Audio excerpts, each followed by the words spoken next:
This episode of the Trek Geeks Podcast is brought to you by the Trek Geeks Shop. Now you can help support our show and get yourself some cool Star Trek gear at the same time. Check out our line of t-shirts, mugs, hats, and other items for your inner Trek geek at shop.trekgeeks.com. Hi, this is Todd Haberkorn, Mr. Spock on Star Trek Continues, and you are listening to the Trek Geeks Podcast with Dan Davidson and Bill Smith. Failure to tune in would be highly illogical.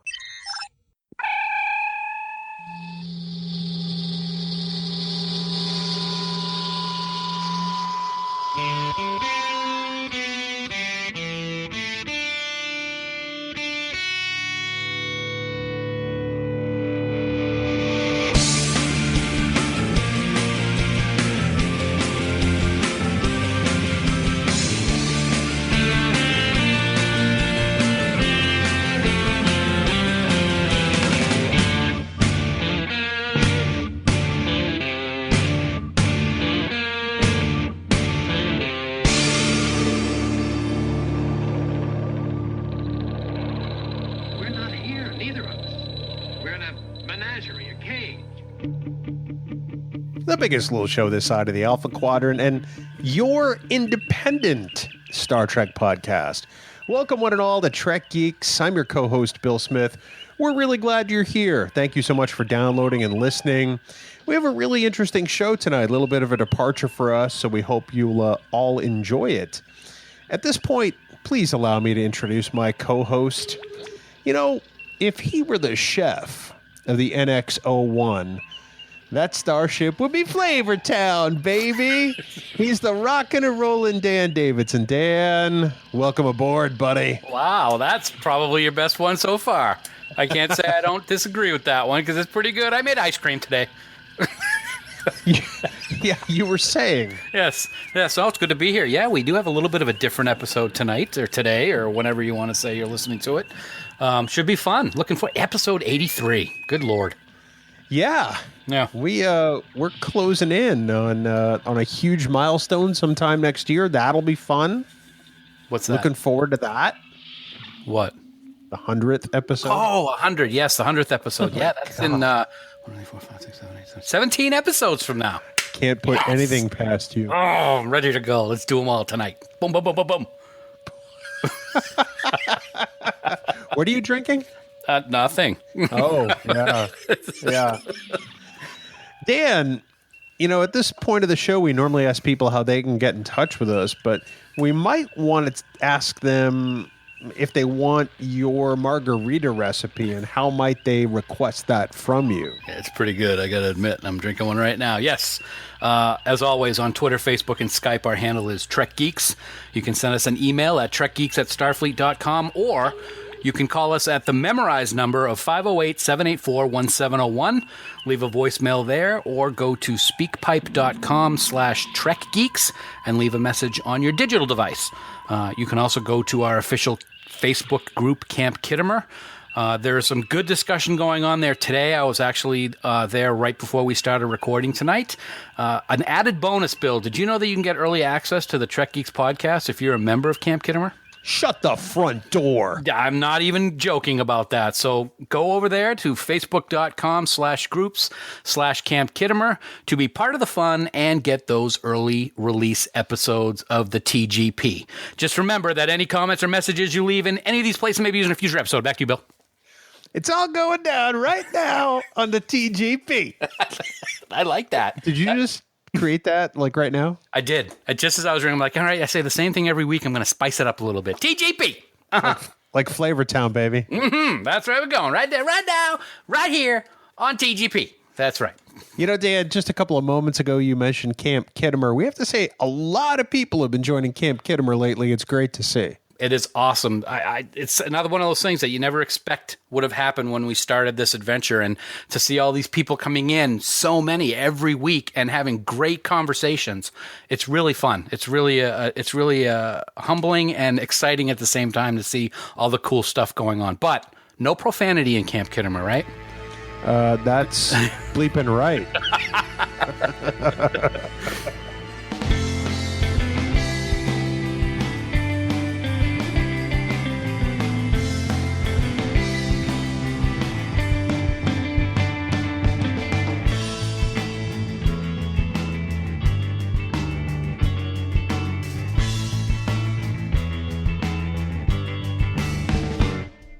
This just in, Dan. It's time for the news from TrekNews.net. Go. You okay? You need some water? No, I got a margarita right here. I'm good. Okay. Thought you didn't have anything to drink. Yeah, I lied. Okay. Dan, spanning the Alpha Quadrant for the latest in Star Trek news across the Federation. It's TrekNews.net. Online at TrekNews.net. Nice. Dan, it looks like there is a new Blu-ray set coming in January. Finally. I can say that I am excited about this. We've talked about ones that we want to see and that we probably never will, but I'm pretty excited about this. Coming this January, we are going to finally get the complete Star Trek Enterprise on Blu-ray, and that is pretty cool. We didn't have this before?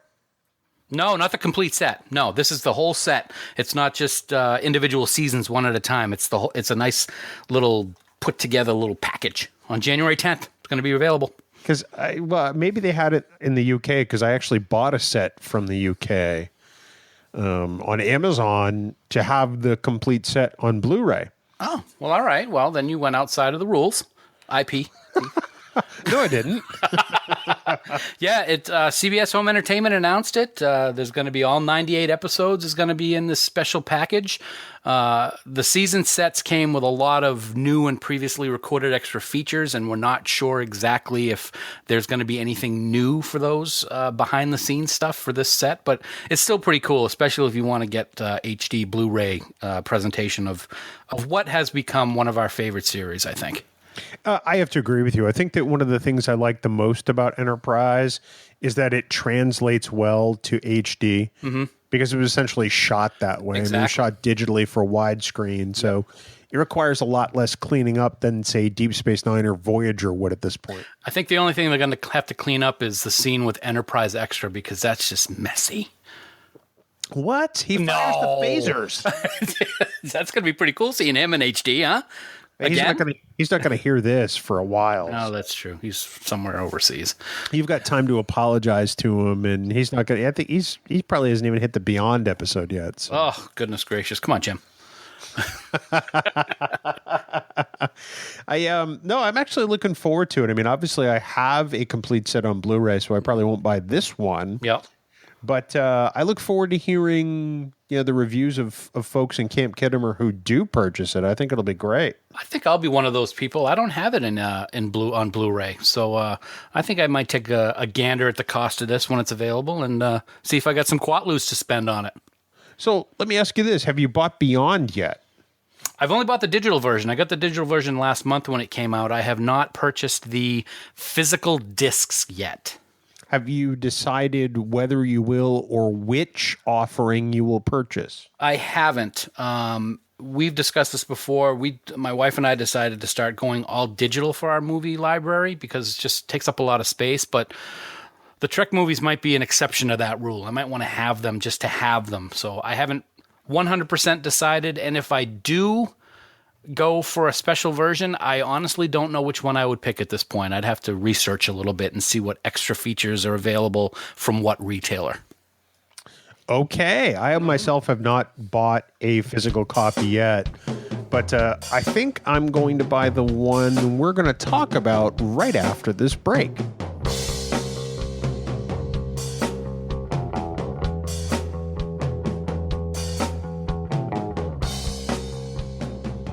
So, Bill, speaking of Star Trek Beyond, yes, we're very excited. We're going to actually be giving one lucky listener the chance to win the Star Trek Beyond Ultimate Blu-ray gift set, which is available exclusively at Walmart. That is 100% true. So this is the same gift set that comes with 4 different copies of Star Trek Beyond. So, I mean, you could use it for just about everything. There's the Blu-ray, there's the DVD, there's digital HD, and then there's Walmart's InstaWatch, which is pretty cool. So, plus it comes with 3 very special additional bonuses, Dan. Yeah, very cool. In addition to one of the biggest movies of the year in 4 different versions, that InstaWatch sounds kind of cool, actually. I have to check that out. This set is also coming with 3 replicas, 3 Starship replicas. One of the USS Enterprise, 2 is the USS Franklin. And the 3rd is one of Krall's swarm ships, which is kind of cool. So you can like throw it at somebody's neck and have fun with that. Each ship is going to be about 3 to 4 inches in length, and it's going to come with its very own display stand also. Now, to win this set, we're asking people to share one particular episode of our podcast with their friends and followers on social media. So pinned at the top of both our Facebook and our Twitter pages is our episode 00, the brand new introduction to the Trek Geeks podcast.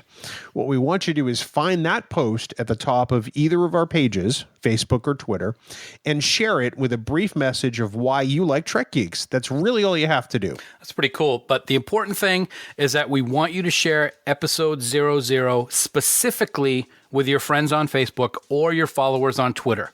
So in order to qualify, it either has to be on Facebook timeline or in your Twitter stream and not posted to any kind of group. Once you've done that, we're going to automatically enter you into a drawing for the Star Trek Beyond Ultimate Blu-ray gift set, which we're going to give away on November 29th. That is pretty awesome. You're going to have until November 22nd to share your post and tell your friends why you like the Trek Geeks. And your post has to be visible through the end of the contest period. If you want more details and complete contest rules, please go to trekgeeks.com/beyond. I see what you did there. Yeah. It's important to note, too, this contest is for residents of the United States and Canada specifically. So, unfortunately, if you're outside of those two countries, because this is a Region 1 Blu-ray, you're slightly out of luck. But remember, go to trekgeeks.com/beyond. And good luck to everybody. Wakuchimoya.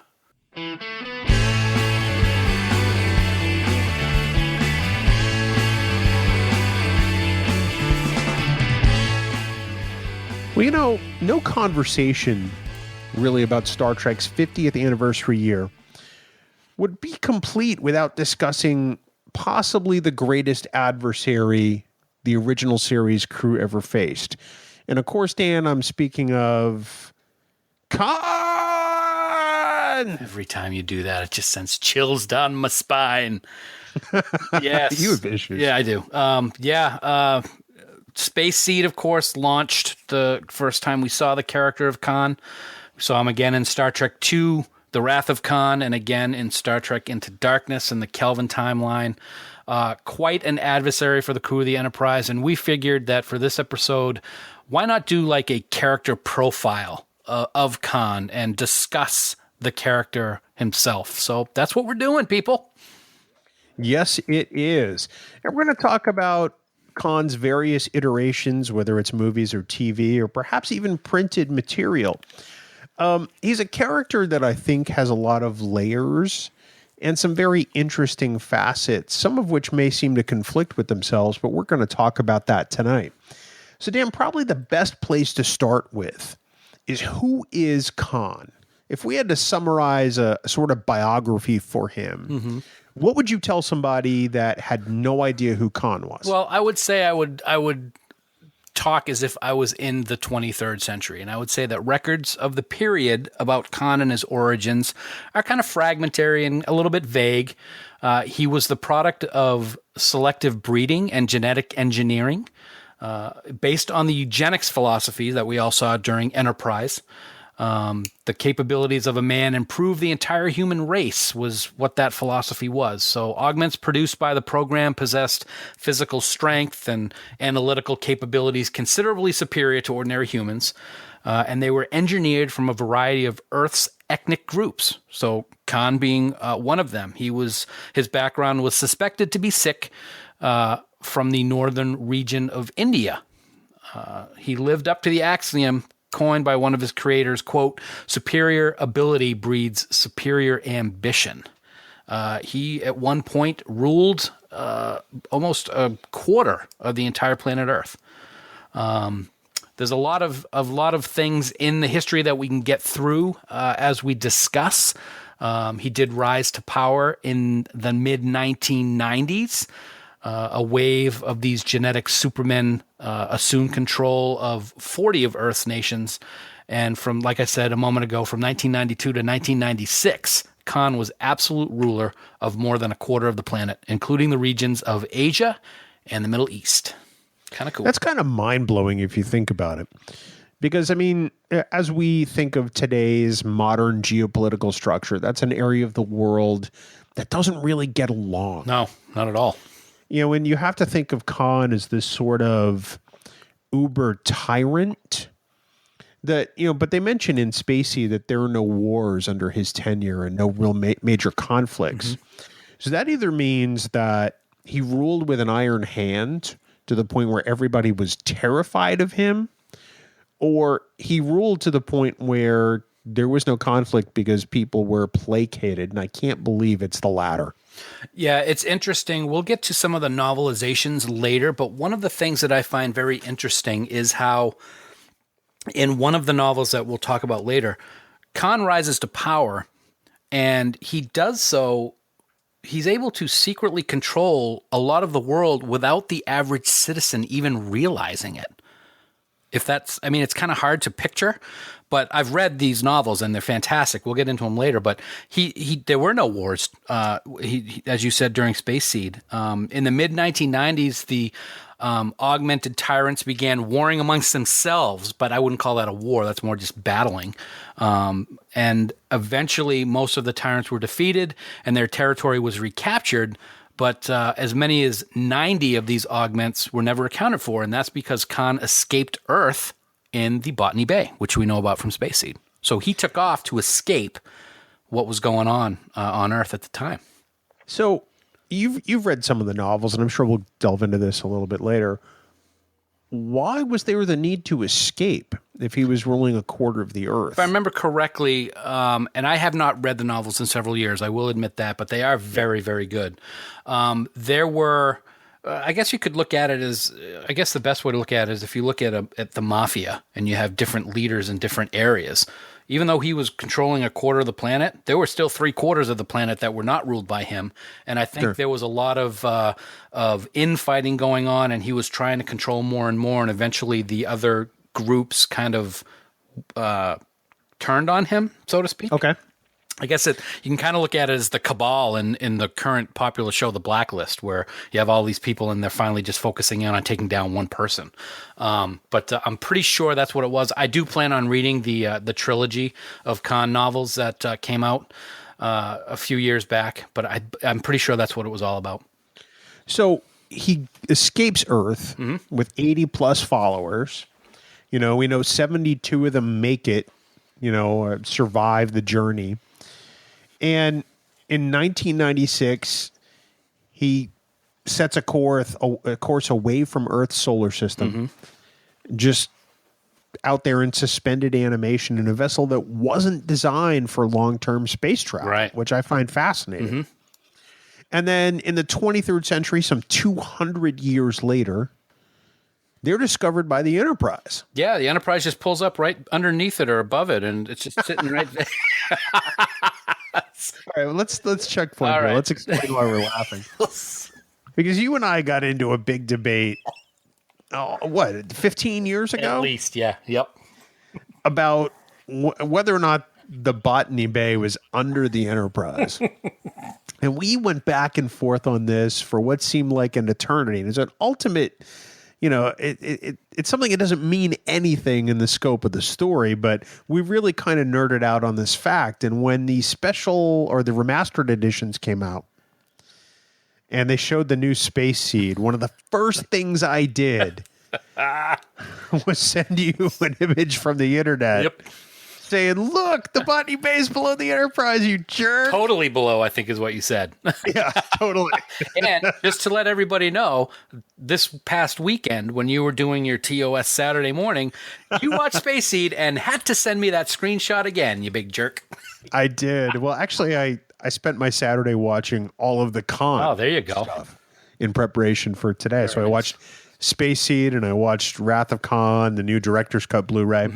And I watched the Blu-ray Steelbook version of Into Darkness. Very nice. Very nice. But yes, so even though we were off point, back on point, because it was underneath the Enterprise. Underneath. So Kirk and crew find this spaceship adrift. and beam down and just happen to revive the leader. Yeah, it's amazing how that happens. Oh, look at this guy. He's wearing next to nothing. He's got some kind of cosmic fishnet on. Let's turn his pod on. Yep. And of course, McCoy drops his phaser and acts like nobody sees it. He does, doesn't he? But yeah, it's very interesting, this episode, how Khan is portrayed by Ricardo Montalban and what the character is like. There's a lot of very interesting dialogue that he has. And he becomes one of the ultimate villains of the entire Star Trek universe. It's amazing because Ricardo Montalban puts on a performance. You know, other actors show up on weekly television series and they turn in a decent job and they work their part, but Montalban is really just magnetic and he captures the viewer from the moment you first see him. And he's compelling and he does something that is memorable. And now we're still talking about it 50 years later. Right.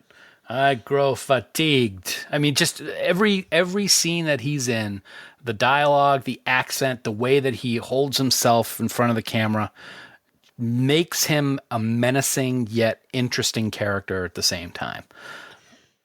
So the Enterprise, they revive him. You know, some stuff happens. He tries to take over the ship. He thaws the rest of his people. He winds up getting exiled at the end of Space Seed to Ceti Alpha 5. Yes. And then, boom. You know, yeah, exactly. Well, you know, at the trial, if you will, you know, they say that it would be interesting to come back in 100 years and see what sprouted from the seed they laid today, as a paraphrasing. Right. But it only takes about 15 years before we find out. It does. And that's always one of the questions that I've had about Star Trek II, to be honest with you, is Khan makes it very clear that Ceti Alpha 6 exploded 6 months after they were left there, and Admiral Kirk never bothered to check on the progress. I find that kind of a flaw. I mean, I don't want to go too far off the rails because we're talking about Khan himself, but it's kind of weird that Starfleet or Kirk or anyone would not check in on leaving a megalomaniac psychopath on a planet and never check in on him. Let's just drop this madman off on a planet that he can have total control over. And we'll also leave one of our crew with him because she was a bad girl. Yeah, don't get me. I don't know why there's a historian from Earth on board a spaceship. We don't have to deal with that today. Okay. But we had only the contents of these cargo bays. Yeah. Uh-huh. Botany Bay. Very nice. Botany Bay. Oh no! Wow. We've got to get out of here. Hurry! Damn. You know. Yeah. Damn. Yeah, you forgot that. No, I didn't forget it. I was trying to leave it out. Okay. You know. That was a very good Chekov impersonation. You do love Chekov. I tolerate the character. Yes. There are some parts of Chekov that I don't mind. Original series Chekov, not my favorite. Star Trek II Chekov is pretty awesome. He is pretty good. He does a good job in that. And of course, I think it's funny that all these years people talk about, oh, Chekov wasn't in Space Seed, so how could Khan know him? I've always found that quite funny. Yeah, I have too, but I think it's easy to explain. You know, it's entirely possible. It's a big ship. Chekov could have been below decks. No. You know, maybe he didn't promote up to the bridge crew because he was just an ensign at that time. Right. Could he have been on the ship? Sure. Absolutely. We'll deal with that in the Chekov episode. Okay, we're going to do Chekov. Which will never happen. Okay, thank you. So, you know, they find, or Khan finds Kirk, I should say, is probably better stated, and delivers a little bit of vengeance. Great scene. The scene between the Enterprise and the Reliant, you know, cat and mouse, Kirk, Khan. That's really one of the best overall scenes in any of the Star Trek movies, and it shows how vengeance and the need for revenge can take over a person, that you eventually slip up, which Khan actually does, because as Spock says, he's quite intelligent, but his pattern indicates two-dimensional thinking, and that's actually his downfall, I think. Z minus 10,000 meters. There you go. Drop him. Okay, so Khan doesn't, spoiler alert, doesn't quite survive that encounter. What? And we figured it was done there. But no. Dun, dun, dun. Dun, dun, dun. Years later, the Khan character is resurrected for the Kelvin timeline. They're not resurrected, but brought back to story. Mm-hmm.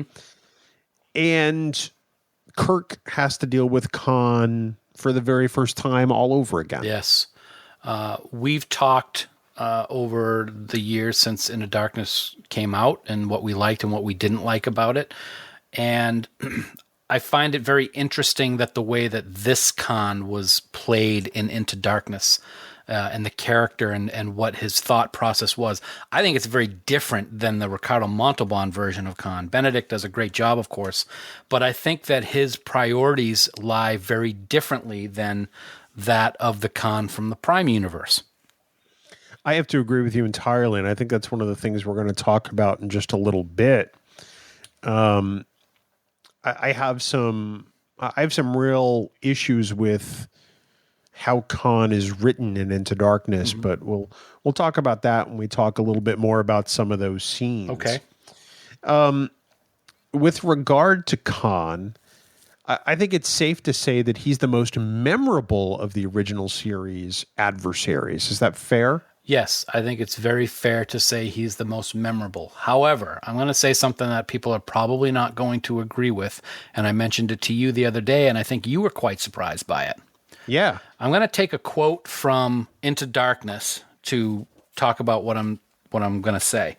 And when Kelvin Spock talks to Prime Spock and asks him if they ever dealt with someone by the name of Khan, Spock says that he was the most dangerous adversary the Enterprise ever faced. And I have to disagree with that completely. I just don't see Khan as the most dangerous adversary that the TOS crew ever faced. Why? He would never have even taken over the ship if it wasn't for Marla. He never would have even gotten the opportunity to possibly kill Kirk and everybody else if it wasn't for needing a lowly, non-augmented human to help him control the ship. And so using that logic, who was the most... I don't know if I have an answer to who was, but if I'm just thinking off the top of my head, the Kelvins, and by any other name, were much more dangerous than Khan. They had a little device on their belt that they could turn you into a cube of salt, and without even blinking. The Excalbians were another one.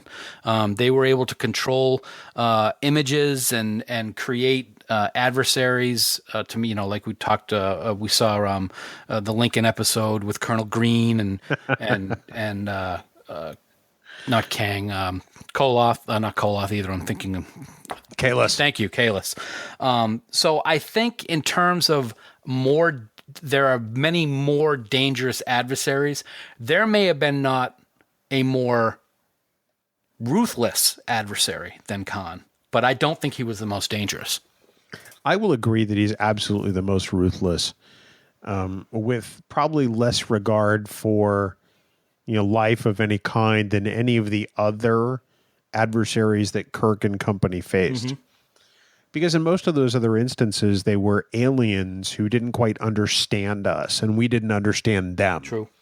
So they weren't necessarily painted as evil.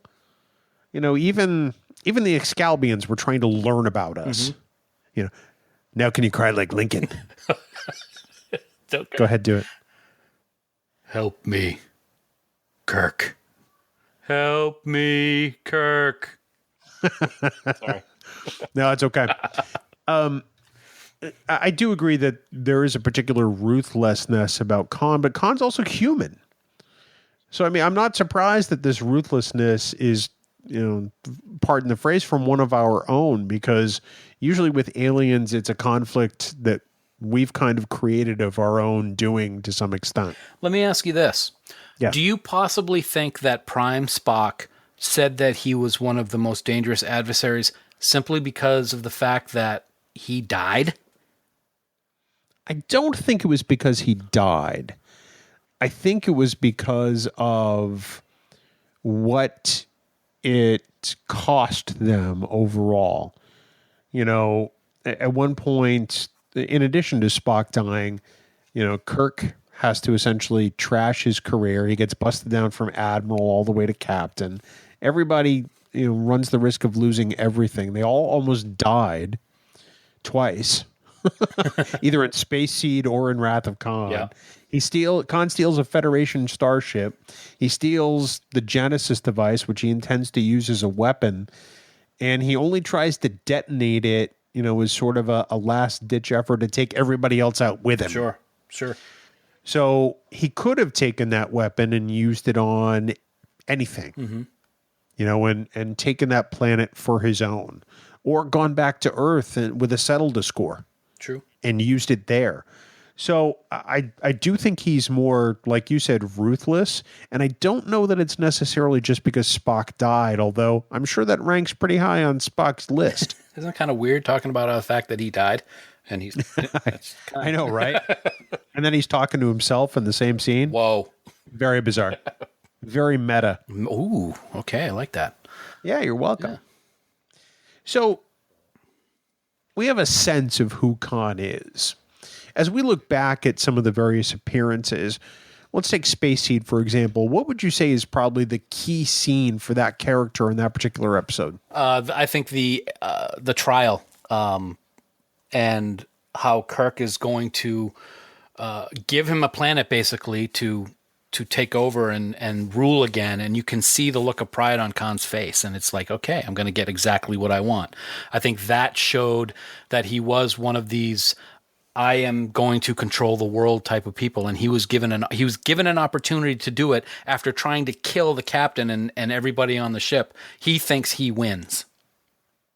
Yeah. Is how I look at it. And he gets to take Marla with him. Well, that's just a fringe benefit for him. Right. For me, I think it's the dinner scene. You know, Kirk is wearing his dress uniform, and so is Spock, and they have dinner with Khan, and they treat him as some sort of, not really a dignitary, but they show him an initial sign of respect. And then Spock starts hammering him with questions one after another, and Khan at some point realizes what's going on here. Right. He's like, yeah, that's a great tactic. I think it's very telling about who Khan is. And I think it says a lot about Kirk as a captain, that he'll just sit back and let Spock work through the veneer and get to the real meat of who this guy is so that they can learn more. I love that scene. When I watched it earlier today, I was still transfixed by it now, almost 50 years later from when it premiered. And for me, it's the best scene in the whole episode. We offered the world order. We? Yeah, that's great. Oh, it's good. And you know, Montalban is just, he may as well be on a stage. Yes. He's turning in a stage level performance, and it's mesmerizing. It truly is. I have nothing to say because it's absolutely right. It really is a shame. What I was going to say, I might as well say it now, is that's one of the people that I wish I had been able to meet at a convention at some point, was Ricardo Montalban, because of what he did, especially in this episode. I think this episode, Space Seed, is more important in my mind, Montalban's performance than in Wrath of Khan. I just think that this performance in the 60s episode of TOS is phenomenal. It's just great. Well, let's move on to Wrath of Khan for a second. So clearly film villains are not typically as layered as I think television villains are, and that's my own perspective. But do you think there are any real evolutions of the character between the two appearances? Well, his chest is not a fake chest, that's for one thing. I'm talking about the character, not the actor. Sorry. I think that the fact that over 20 of the people that were left on SETI Alpha 5 had been killed by the eels, including his wife, gave him another layer of Looney Tunes, I guess is the best way to put it.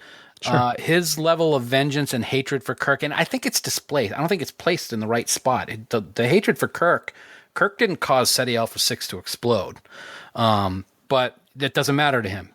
All these people died that he was in charge of. He wanted revenge on what he thought was the person that put him in that position. And I think that level of manic, I guess is the best way to put it, does show through very, very well in the movie. You don't see that in the TOS episode. He's just a guy who thinks he should control the world. And in the movie, he's crazy. Yeah, he's all about killing Kirk or making Kirk feel pain. Yep. And that's evident from the get-go. I mean, you don't necessarily know that that's what his thing is until he essentially steals the Reliant. But he clearly has changed his focus from wanting to tame a world and be a ruler to wanting to make Kirk pay. Right. Revenge. And yeah, it's definitely revenge. And if I stop and think about it, it is a different take on the character per se. I don't think it's an evolution, but it clearly shows what that time on SETI Alpha 5 did to him. I would categorize that as an evolution, though, a little bit. But unfortunately, an evolution that we don't want to see someone ever go through. He evolved into that just focused on revenge and causing pain to the person that he perceived caused him the pain. But yeah, that's fair. I guess I probably misstated then.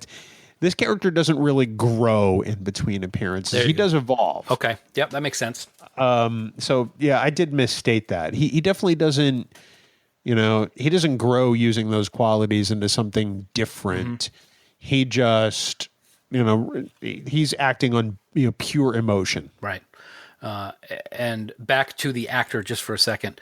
Even though I find the TOS version of Montalban, his character of Khan in that episode, so amazing, he really plays the part of a guy bent on revenge so well in this. I don't think there's any other performance that I've seen of Montalban where he is the character as much as this one. He commands the screen in Star Trek II: The Wrath of Khan. Every scene he's in. I remember seeing this movie at the Colonial Theater in Laconia, New Hampshire, back when it was one theater. Long story. We can talk about that sometime in Vegas. And it was the middle of summer. It was 82. It was hot and humid that day. And I saw that movie and I was transfixed. I wanted to consume as much Star Trek as I could after that. And I'd been watching Star Trek for quite some time. And all I remembered I remembered two things. I remembered the eels. Yes. And I remembered just how brutal Khan was. And I was like, wow. Yeah. And that's a huge testament to Montalban because at that point I was 12. I was still a kid. Yeah. So what do you think was a key scene in the movie? We talked about the key scenes from Space Seed a few minutes ago. What do you think was a key scene in the movie? I think about it, and one of the things about this movie that I wish were different is I wish Kirk and Khan met in person in this movie. That's right.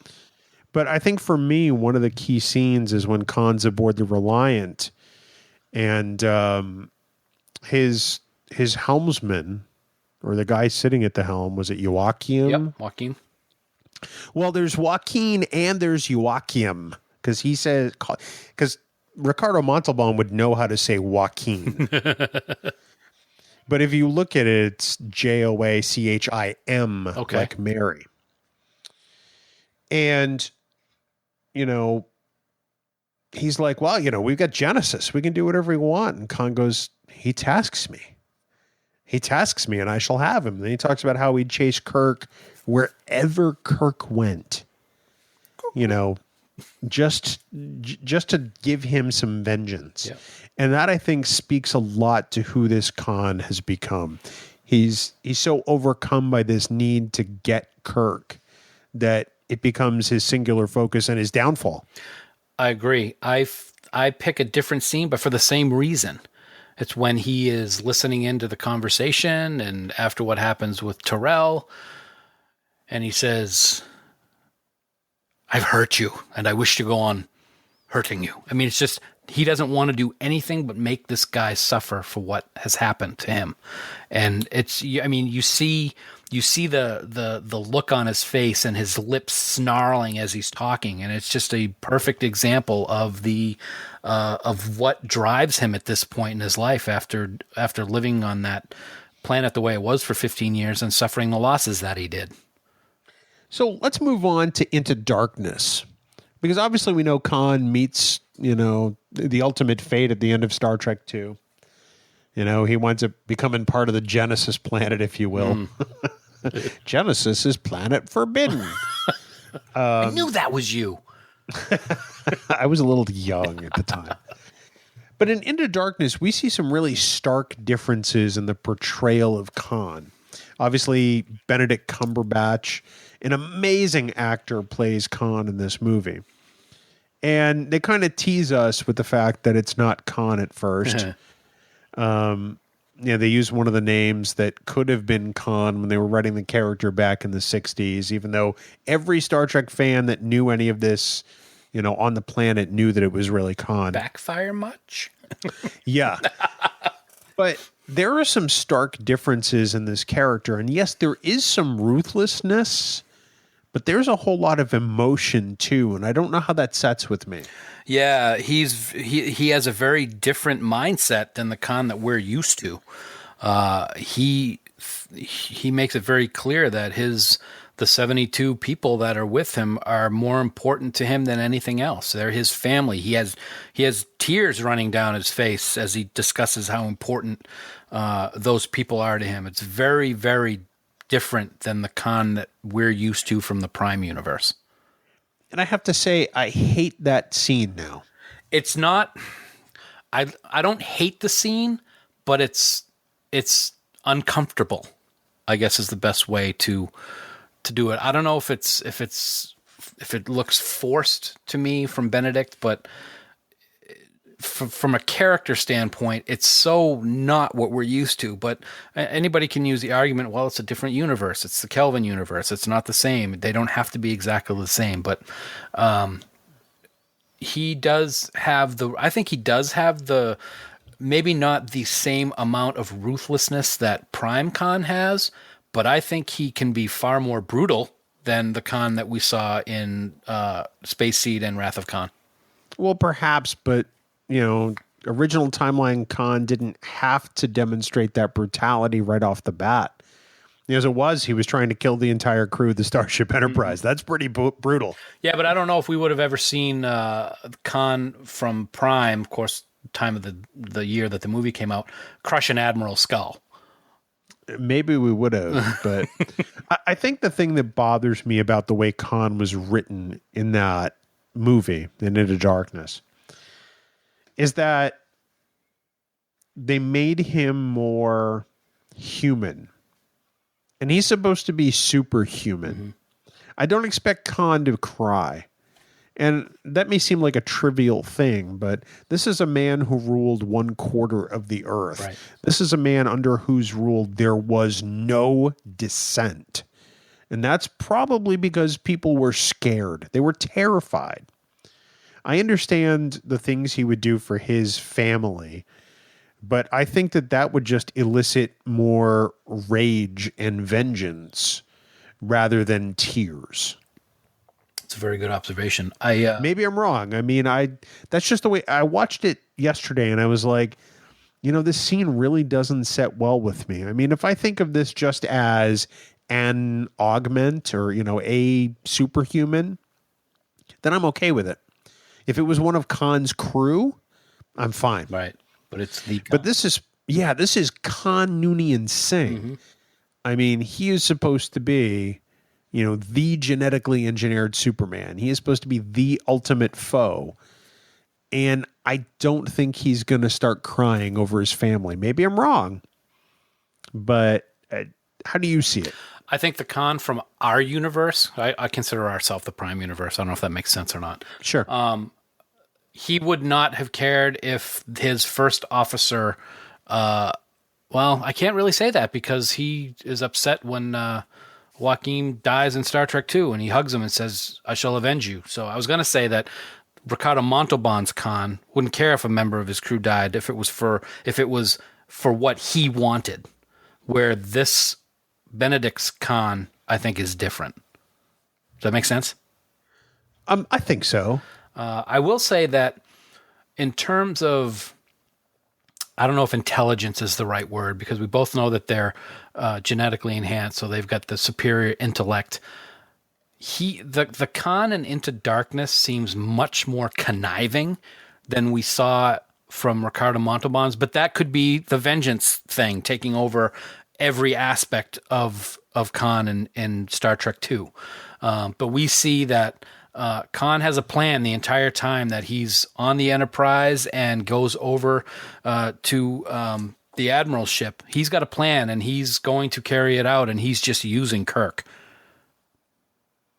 He is, and Marcus was also using Khan. Mm-hmm. And I have a hard time believing that a 200-year-old frozen man, as Kirk says in that movie, would just let himself be used, especially when he could wipe the floor with anybody that came at him. As we saw, one of the scenes that I've never really... It's a good action scene, but it's a little over the top, was the way that he's able to handle all of the Klingons when they're in Kronos. Yeah. With just one Gatling gun, so to speak, and a couple of hand phasers. He can wipe the floor with anybody based on that scene, but he never does it except for that scene. So you're absolutely right in that aspect. I don't think it's the best portrayal of Khan. Now, don't get me wrong. Benedict Cumberbatch is amazing. He is. He's a wonderful actor, but I don't think that script, which has a myriad of problems, treats Khan the best way. I don't think it does either. And I actually think that over the course of time, I said backfire much a little while ago. I think that whole thing that happened before the movie was released and what was said and what was not said hurt the character of Khan in this movie. If that sounds strange, I'm sorry, but I really think that happened. I think people went in once they realized what was going on, that it was a scarred movie because of the lies that were told beforehand. I understand you want to keep things secret, you don't want things get out, but it was stated unequivocally that it was not Khan, but it was. And I think that hurt. I think that hurt the film. I do think it hurt, especially with fans, and for non-fans, it made them wonder, huh? Yeah, exactly. What? And JJ himself has come out since then and said that it was handled completely wrong. So let's talk about some other appearances of Khan. You know, back in the day when we used to have audible ads in our podcast, you would always talk about The Rise and Fall of Khan Noonien Singh, yes, which you read years ago. Mm-hmm. Can you sort of thumbnail that book for us and tell us what it's about? It's awesome. There's actually 3 parts to this book. It's a trilogy of books, I should say. The first one is called The Eugenics Wars, The Rise and Fall of Khan Noonien Singh, Volume 1. It's by Greg Cox, and it chronicles the actual genetic enhancement project that led up to his birth. He wasn't even born yet at the beginning of the story. And 2 principal characters in this book are Gary Seven and Roberta Lincoln from the TOS episode. Interesting. It's really woven very well together. He is born. They have some early childhood scenes with him from the viewpoint of Gary and Roberta. They actually interact with him quite a bit. It's really a well done novel. I think it ends in the late 1970s is about when that book ends and the next one starts. The Eugenics Wars Volume 2 shows Khan rising to power and actually stealing Seven's technology, because we know he had some secret technology that he got from aliens. And as I mentioned earlier, this book shows how he was able to secretly control a lot of the world without anybody really even knowing it. And it's very well done. Interesting. What I like about books like this, if a book is really good, I can visualize scenes in my head as I would think they would be on a TV episode. And both of these books do this very, very well. The final book in this trilogy is called To Reign in Hell, The Exile of Khan Noonien Singh. And basically it explains his life on Ceti Alpha 5 after being left there by Kirk and the Enterprise. And it also shows what happens after the explosion, what happens with his followers, with his wife, where even though we never really are told definitively in The Wrath of Khan that Marla was his wife, in the book, Marla is his wife. And basically, we see when Chekov and Tyrell encounter him. The book is kind of neat in that the beginning of the book is it's kind of hard to explain. It's kind of one of those. The beginning of the book is after the events that we read about in the book. Does that make sense? Okay, it's one of those. It's kind of Tarantino. Yes, exactly. I recommend all three of these books, especially if you're a fan of the Ricardo Montalban Khan. Greg Cox does a great job in these novels, and they're very enjoyable. It sounds like the kind of story that would make for a great graphic novel. Absolutely. It would, very much so. I would agree with that 100%. Now, speaking of graphic novels, there were a series of comics that came out to support Into Darkness, or at least to tell part of that story. Because one of the questions that people were left with, people like me, was how could Khan be a pasty white guy if he's a Sikh from northern India? Mm-hmm. And that, I think it's a 4-book series, kind of explains how Khan looks like Benedict Cumberbatch. Is that anything you want to give away spoilers? Because I'll be honest with you, I have them, but I have not read them yet. So I don't even know. So if you want to spill the beans, man, I want to hear it. I don't want to spill the beans necessarily because I think they're a worthwhile read. Okay. You know, they do try to create an in-universe explanation as to why Khan doesn't look Indian. Is it believable? I think that's up to the reader. All right, let me rephrase. Was it believable for you?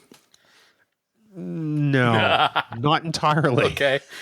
You know, it almost seems like they tried to backdoor a story because they picked an actor who they really liked and then said, well, hey, we could always do some comics on this to explain it later. Sure. And the comics are written halfway decently. I mean, they tell a decent story until that point. Okay. I'm actually interested in reading them because maybe a year or so ago, you set me down the path of getting the prequel comics for the 2009 reboot, which talked about Nero and everything. Those were very well done. I enjoyed those a lot. So it'll be interesting. I'm going to have to start reading these so I can figure out exactly why he looks the way he does. They were outstanding. The 2009 one? Yeah. The 2009 one. Really, really well done. The Countdown series. Yes, very good. So, we've talked a little bit about the character. We've talked about his appearances. We've talked a little bit about the actors. Is there anything you want to add about either Montalban or Cumberbatch before we go forward? Not a lot to add. Like I said, Montalban, this was his, in my mind, the top performance that he gave. I've seen him in a lot of stuff, not as much as he's done. Obviously, he was very he did a lot of stuff back in the day. But to me, I mean, this was just the pinnacle of his career. He's going to be forever loved in Star Trek universe for being the ultimate villain, which is kind of funny. And I think Benedict did a fantastic job as Khan. I think. It's kind of like Voyager. He did awesome with what he was given. I think that's a good way to put it. Of course, you could give him a paper bag and he could probably get an Oscar performance out of it. He's so great. Yeah. Just that voice is just so awesome. And I hate to say it, it was a Raiders of the Lost Ark moment. They left it wide open. Who knows if we're ever going to see Benedict again as Khan. I will say, I think he was woefully miscast. I don't think that, as good as he is, I don't think Benedict Cumberbatch was a great choice for Khan. Do you think they did it for the wow factor? No, I think that they had certain people in mind. I think at one point they wanted, oh God, who was it? Was it Benicio del Toro? Oh, I wouldn't have liked that. Or maybe it was Javier Bardem. I'm not really sure. The guy who was in Skyfall. Okay. I I think they were wanting a completely different actor, and it didn't happen. And Cumberbatch became available. And when you have an actor of that caliber become available, Yeah, you sign him. the only problem is they didn't change the script. Because he, again, doesn't look like Khan. They kind of whitewashed the character. Yes. Well, not kind of. They did. Yep. They whitewashed the character. And that's a big thing in Hollywood right now. So if you and I had to put our thinking caps on. So let's pretend for a moment that Khan is not played by Benedict Cumberbatch in Star Trek Into Darkness.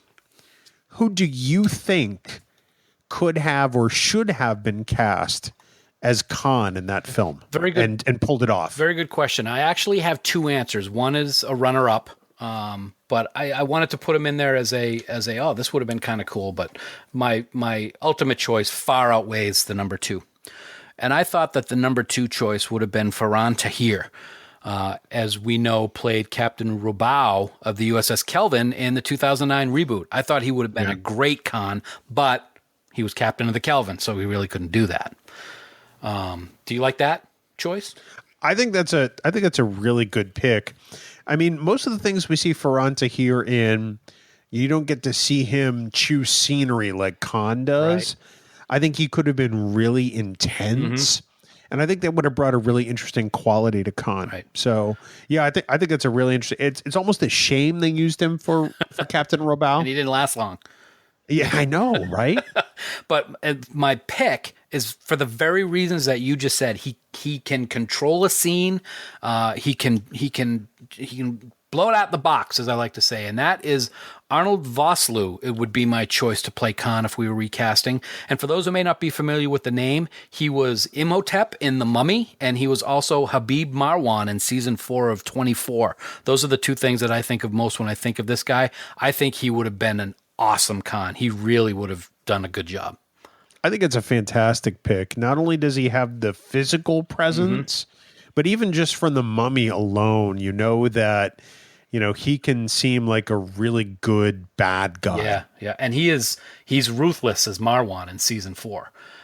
He is. And we've got the tie-in with In a Darkness from season 4 of 24 with the admiral or the commander of the space station. Baruz's mother. Oh, right. Yeah. We're from Beyond. Yep. What did I say? In a Darkness? Sorry. Yeah. Sorry about that. I knew where you were going. Okay. That woman whose name we can't pronounce. And I'm not even going to try. That's why I didn't say that. Baruz's mother. That's all I'm saying. Wasn't that Cal Penn I don't know. in 24? I don't know. I don't. So my pick. Yeah. Who do you got, man? I think my pick is somebody that you're going to think about and go, oh, yeah. Okay. Because you've seen this person opposite Ferran Tahir in an episode of Lost.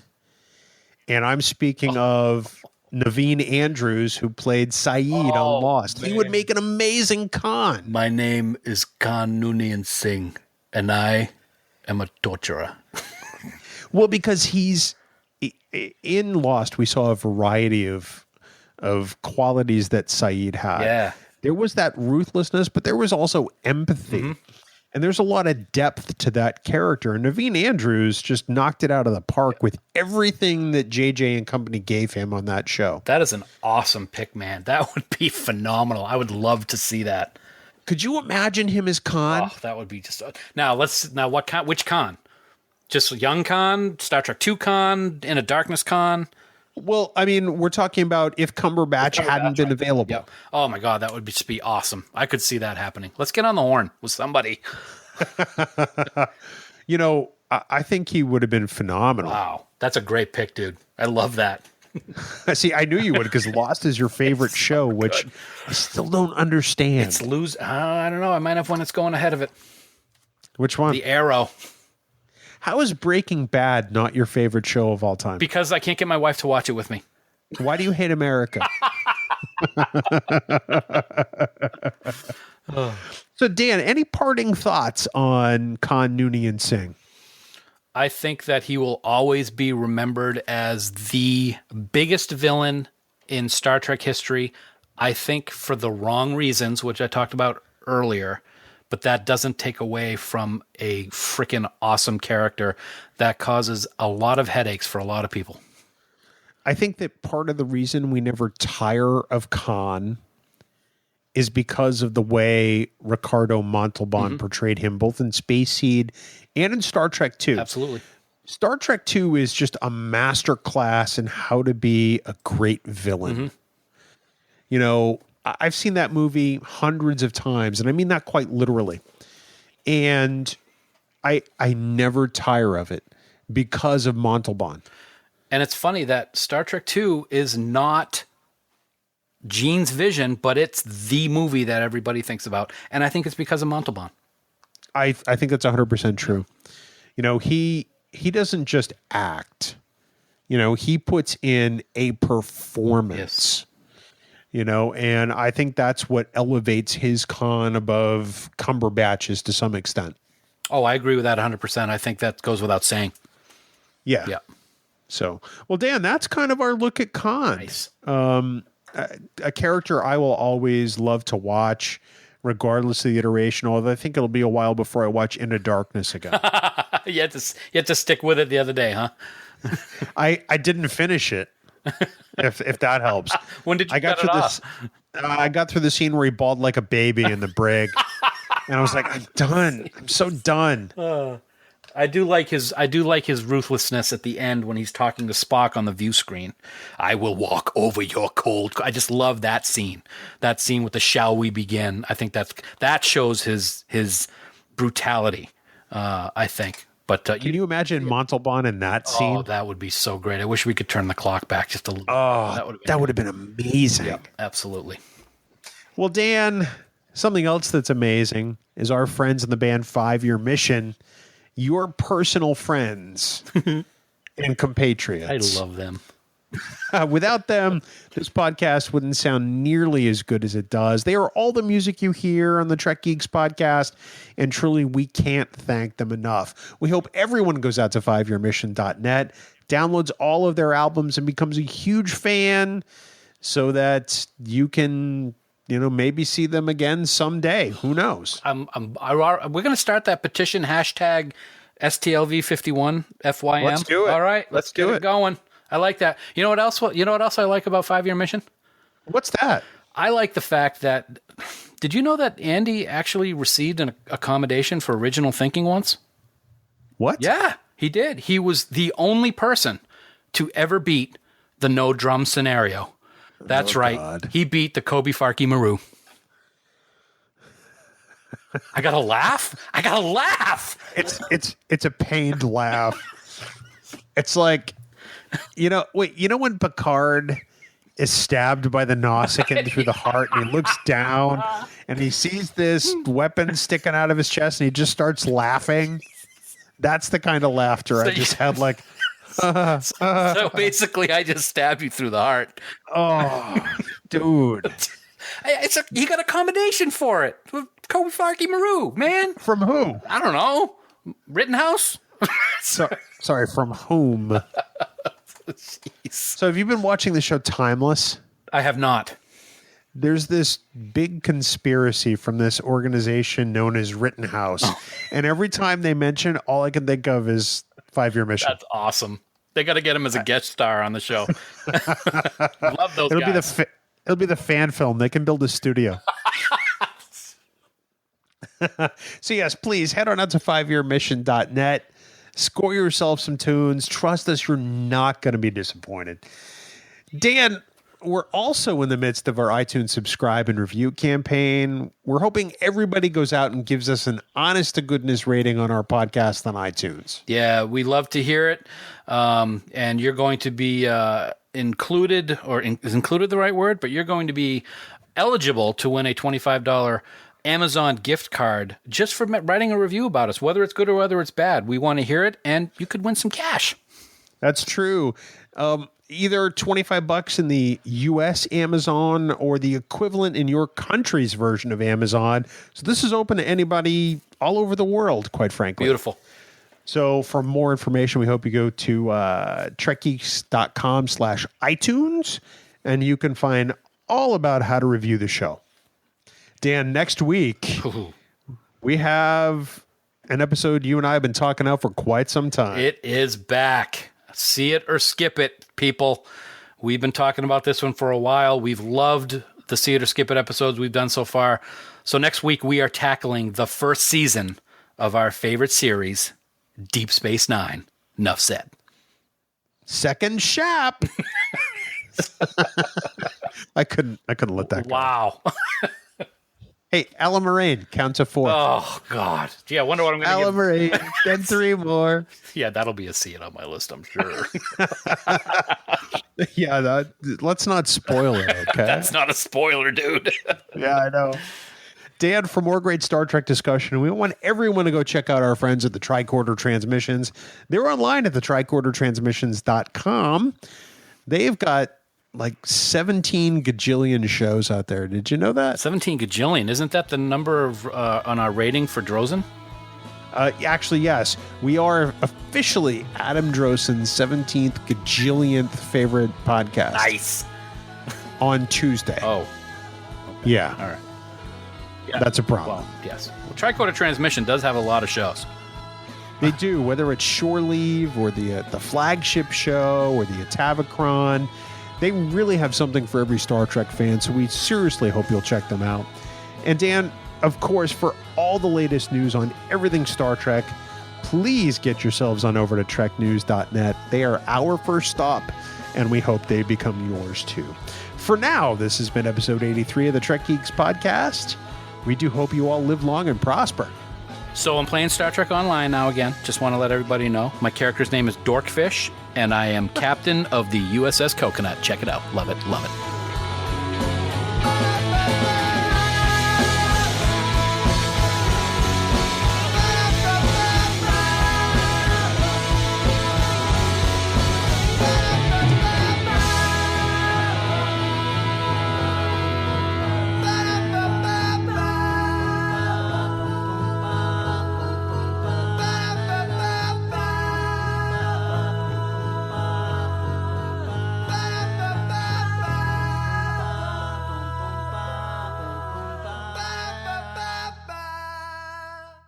Bing bong. You're a jerk.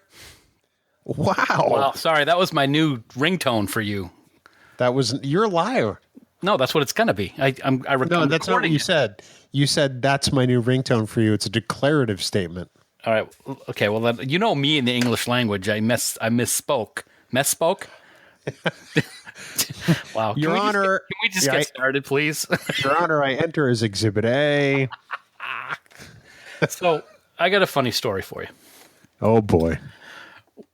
Right before we came upstairs this evening, I was flipping through the stations and was watching the Green Bay Packers versus the Indianapolis Colts. As was I. Fark's team. And my dad's team is Green Bay. And Green Bay is getting embarrassed by, I'm sorry, an inferior team. But that's neither here nor there. I'm glad that looks like they're going to beat Green Bay. You said Fark was your friend, right? Yes. Because he's an Indy fan. I know he is. But they haven't been great this year. But Green Bay hasn't been great either. But they're beating Green Bay, and they deserve to win. They've been playing better today. So I made ice cream today. Wow, you got off of that topic as quick as you could. Yep. First time. It's yummy. What flavor? Well, we were watching Triple D last night. Oh, Jesus. Yeah. It's funny because you were sending me pictures of him today. And they had this, it was an all bacon episode. And they were out in Bakersfield, California at this little place called the Moo Creamery. And they made bacon in everything, including ice cream. They had maple ice cream with bacon in it. So this morning, I pulled up the recipe and I made maple ice cream with bacon in it. And it's wicked good. I'm a little alarmed that you keep using the recipes from this charlatan. I cosplay as him. I think it's kind of, I'm supposed to, aren't I? No. All right. Okay. It was good though. It's good. I got nothing. But it's yummy ice cream. Starfleet, we don't lie. I will never get tired of that. Hold on one more time. I'm with Starfleet. We don't lie. John Champion. He says it better than Wesley does. I'm with Starfleet. We don't lie. We got to get him to do a special Trek Geeks version of that. I'm with Trek Geeks. We don't lie. No. See, I like it the way it is because he auditioned for Wesley at one point. Yes, he did. So that version, which is a lift straight from Mission Log, It is. just makes me happy. It's one of my ringtones. Okay. One of my ringtones is "You're a jerk." Remember I told you that at the beginning of the show? Is it set for your contact file? Why would I call myself? You're so I dumb. can believe you do call yourself. You're so dumb. Because you're the only friend you have. It's true. I'm pretty lonely. Yeah, look at you. Yeah. You forgot ugly? No, I didn't. I just didn't want to say it. Yeah, but ugly. Yeah, I am. So all the people out there listening, you can call the Trek Geeks phone number. I don't know it off the top of my head, but You still don't know it? It's been almost 2 years. I know but I just read it so often. I think it's, what is it? 508-741-1701. Yeah. Yeah, that's what it is. That's, Call that number. That's exactly what it is. Agree with everybody that I'm butt ugly and stupid, like Bill said. Even I know what the number is, and I don't even read it.